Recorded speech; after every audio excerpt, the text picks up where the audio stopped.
যাদবপুরের সমাবর্তন প্রতি বছর এই দিনেই হয়, কিন্তু লাল দুর্গ যাদবপুর সমাবর্তনের দিন কেন ছাত্রছাত্রীরা গেরুয়া পোশাক পরে?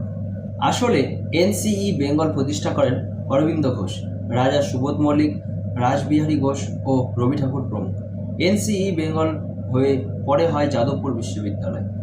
বঙ্গভঙ্গের সময় অনুশীলন সমিতি এবং যুগান্তরের মতো একটি সম্পূর্ণ হিন্দু জাতীয়তাবাদী শিক্ষাঙ্গন ছিল এই এনসিই বেঙ্গল। একই সময় তৈরি হয় সারা ভারতের স্কুল খোলা এক সময় এনসিই বেঙ্গল। রাষ্ট্রীয় স্বয়ংসেবক সংঘের প্রতিষ্ঠাতা ডাক্তার জি পুনে এনসিই বেঙ্গল স্কুল থেকে ম্যাট্রিক পাস করেন এবং ওনার সার্টিফিকেটে রাসবিহারী ঘোষের সই আছে। ডাক্তার জি প্রতিষ্ঠিত রাষ্ট্রীয় স্বয়ংসেবক সংঘের প্রতিটি স্কুল আজও ঋষি অরবিন্দের এনসিই বেঙ্গল দেখানো পথেই চলে সারা ভারতে। কিন্তু ভুলে গেছে মূল প্রতিষ্ঠান যাদবপুর বিশ্ববিদ্যালয়। 1970 সালে উপাচার্য গোপাল সেনকে হত্যা করার পর এই বিদ্যালয় বাম এবং অতি বামদের দখলে আসে। 1990 থেকে যাদবপুরের এক এসএফআই ছাত্রনেতা এখানে অধ্যাপক হয়ে আসার পর 99% শিক্ষক চিরকুটে চাকরি পায়।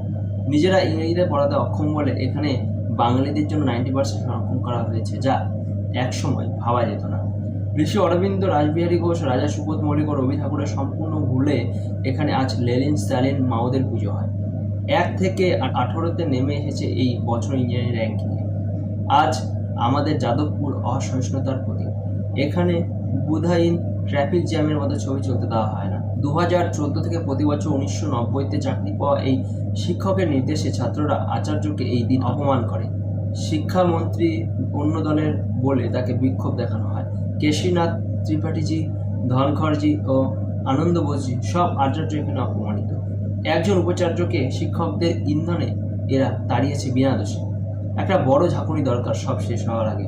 শুধু বাইরে নয়, ভিতরেও প্রয়োজন গেরুয়া রং।